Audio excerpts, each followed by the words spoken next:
Diga. Essa pessoa, ela morria de medo de fazer constelação familiar. Ela fazia todas as outras terapias que eu trabalho.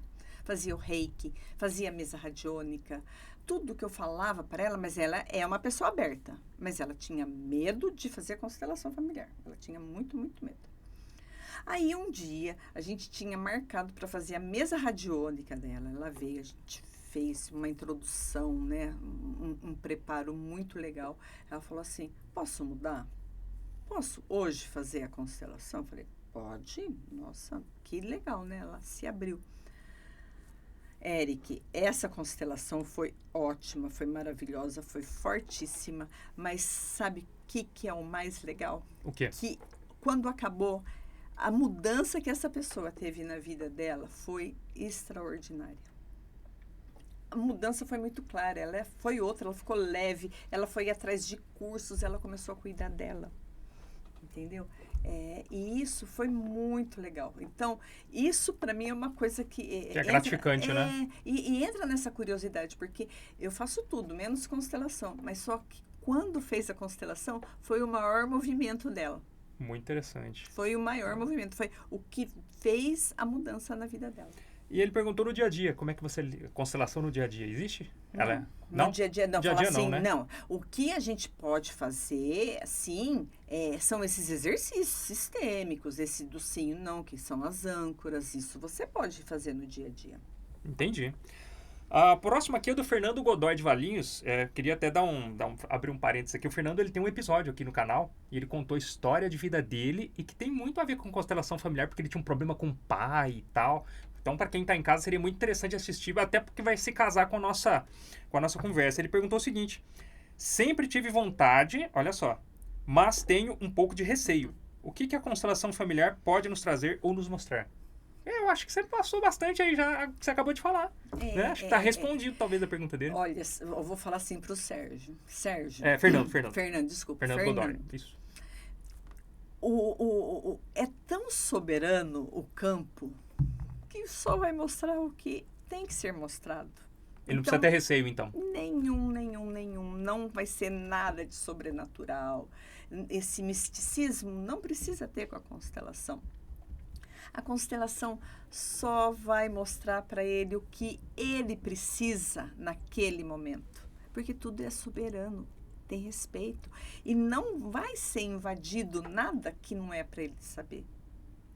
Muito bem. Tudo é feito com respeito, tudo é feito com proteções, entendeu? Então, e é leve.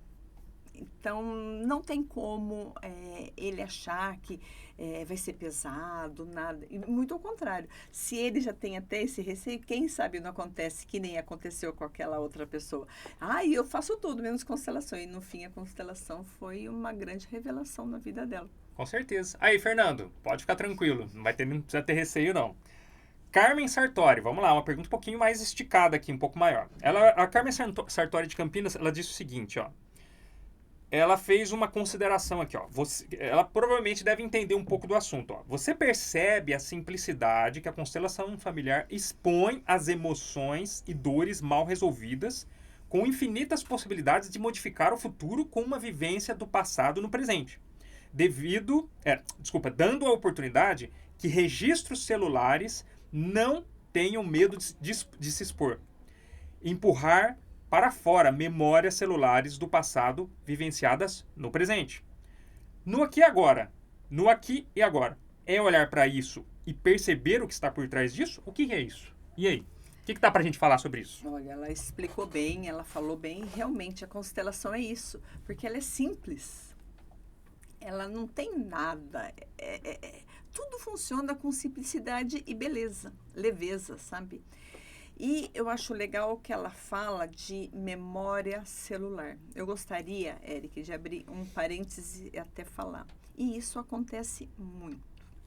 Eu vou dar um exemplo para você, que é até a nossa medicina fala sobre isso. Eu estou falando isso no caso de mulheres, tá bom? A minha avó, quando ela engravidou da minha mãe, na gestação da minha mãe, foi surgindo os óvulos, né? É chamado de ovocitos. E constituiu o óvulo da minha mãe. Só que esse óvulo da minha mãe já é meu também. É tudo interligado. Então, a minha avó doou o óvulo para minha mãe e esse óvulo sou eu. Então, o que é visto? Que essas 3 gerações têm uma ligação muito forte. Geneticamente falando, eu tenho muito da minha avó. Eu tenho até mais coisas da minha avó do que da minha mãe, porque eu peguei o óvulo dela. Isso daí ela falou muito bem, isso daí é uma memória. Na constelação familiar, o que seria? A gente não herda só essa parte genética, a gente vai herdar também as emoções, as alegrias, tristezas. Então, isso vem grande pra gente, entendeu? Então, por isso que quando a gente fala, vamos fazer a constelação, não é só sua. Às vezes a gente pode fazer realmente uma constelação simples, assim, olha, é só do sistema familiar. Mas a gente pode também fazer uma constelação que fale lá dos nossos antepassados o tempo inteiro, só fale deles. Muito bem. Paula Sanches, lá da Praia Grande. A pergunta dela é a seguinte: você já constelou alguém com vício? E se sim, qual o resultado? Gostaria que você falasse dos vícios na visão da constelação familiar. Eu acho que você já respondeu. Acabou de falar do alcoolismo. Do alcoolismo. Quer trazer algum outro detalhe? Sim, é porque a segunda parte da pergunta, ela fala, né? Como que é a segunda parte? Gostaria que falasse dos vícios na visão da constelação familiar. O que seria os vícios na visão da constelação? Tudo quando se tem vício é falta de algo. Faltando o quê? Faltando alguém. A constelação familiar fala muito da falta do pai, mas não necessariamente a gente tem que pegar isso a ferro e fogo, falar assim, não, é só isso que acontece. Mas normalmente qualquer vício, cigarro, bebida, drogas, é falta. O que a pessoa ela está querendo preencher dentro dela, que é essa falta. Entendeu? Posso abrir um parênteses? Pode, fica à vontade. Na minha vida pessoal, na minha família tem muitos vícios. Muitos vícios. E eu também, eu fumava. Eu bebia, mas eu não bebia todo dia. Eu bebia de fim de semana. Mas quando eu ia beber, Eric, eu bebia bastante. Sabe aquela que vai pro churrasco, começa a beber às 11 horas da manhã, nossa, vai até a madrugada, aquele negócio. E isso foram anos e anos e anos. Hoje, eu estou falando da minha vida porque eu acho que as pessoas entendem muito mais quando a gente fala de exemplos pessoais. Hoje eu falo por mim. Quando eu fiz as minhas mudanças, a primeira coisa que eu fiz foi parar de fumar. Eu parei primeiro de fumar, eu já senti uma melhora. A grande maioria, porque eu tinha vínculos.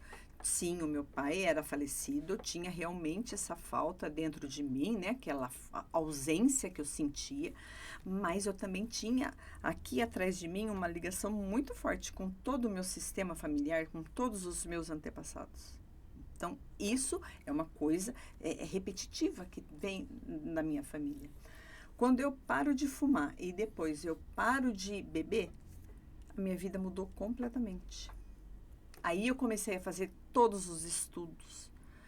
Foi mudando, parece que o universo, Deus, não importa como a gente chama, fez assim, pronto, Érica, agora você pode ir para a vida, que esse caminho seu, que você tem para trilhar, é muito legal. Tudo aconteceu, Érica. Foi fácil, foi rápido e com amor, né? Porque as portas se abriram. Muito legal, Érica. Bacana ouvir sua história aí. Vamos para a próxima? Opa! Milda Eugênio de Itatiba. Ela tem aqui 3 perguntinhas para você. A primeira é: constelação familiar tem raízes africanas? Os bonecos usados na constelação familiar me lembra a de crenças africanas. Tem? Sim, foi isso até que eu falei lá do Bert Hellinger, né? Quando ele foi para a África, lá com o povo O povo Zulu. Zulu. Verdade. E ele começou a reparar primeiro nas crianças. E isso é algo que é comum lá na África. Eles fazem isso. E é aquilo que chamou a atenção do Bert Hellinger. As crianças brincando com pedrinhas. Legal. Constelação familiar seria um tipo de conserto de erros em vidas passadas que envolvem nossos antepassados? Algum tipo de conserto? Vamos falar assim, liberações, que eu acho que fica até mais correto. Sim, que nem, vamos falar, você vem com, vou dar o meu exemplo, que tem muito disso, de vícios. Quando eu falo, não, eu não quero, aqui acontece uma liberação. Eu mudando, começa a reverberar lá. Então, vai ter um acerto? Vai ter uma liberação? Vai. Porque um descendente falou assim, não, eu vou ser diferente. Então, sim, a resposta é sim. Perfeitamente. Na constelação familiar, Na constelação familiar, é feita uma leitura corporal ou os antepassados te mostram o que está acontecendo para que haja uma correção em nossas vidas? Sim. Isso eu vou falar da constelação em grupo. Quando a pessoa, ela dá o corpo dela para fazer a constelação. De repente, você está ali na boa. Você entra no campo, você começa a sentir um monte de coisa. Sim, é comportamental. Você mostra com o corpo, você sente tudo que, vamos supor, o avô da pessoa estava sentindo, você começa a sentir. Então, a pergunta também é sim. Isso tem a ver com os antepassados? Sim, e tem a ver com o sistema familiar de agora, o que está desse momento, o pai, a mãe, irmãos, também. Muito bem. Gladys George, sua amiga, Ai. numeróloga, tem um episódio aqui no canal, também fez uma pergunta. Como identificar os padrões repetitivos dos meus ancestrais e como superá-los? E aí? Um super beijo, Gladys, minha amiga querida. Como identificar? Você identifica quando você começa a falar assim, pô, eu estou fazendo igual o que eles estão fazendo. Isso que está acontecendo comigo está sendo igual e não está legal. Eu não quero mais fazer. Mas essa pergunta da Gladys é muito legal, porque não são todas as pessoas, Eric, que percebem que elas estão num padrão repetitivo. Elas estão tão enraizadas naquela dor que ela nem consegue entender que ela está repetindo as mesmas coisas. Não são todos. Que nem a Gladys falou assim, como eu consigo identificar? Isso já é uma identificação, porque a pessoa, quando ela fala assim, opa, está acontecendo alguma coisa, ela já está identificando. Então, é assim que identifica, é você sentir, falar assim, não, eu vou fazer isso. Aí, como ela pode curar? Falar, tudo bem, vocês fizeram isso, mas eu não preciso mais fazer isso. Eu pertenço ao nosso sistema familiar e eu não preciso fazer as mesmas coisas que vocês fizeram. Ok. Então tá respondido, Gladys. Vamos para a próxima. Essa aqui é a pergunta da Maria Angélica de Jundiaí. Quando uma pessoa vai fazer uma constelação familiar individual, pela primeira vez, qual critério ela deve adotar para escolher o tema? E aí? E um beijo para a Angélica também. Ela mesmo. A Angélica também é uma pessoa muito querida. A pergunta da Angélica é muito legal. É assim, toda vez que eu vou fazer a constelação, a gente começa a conversar, a pessoa começa a falar, e assim, sempre é a mesma pergunta. Qual é a sua maior dor hoje? Esse é o tema. É a maior dor.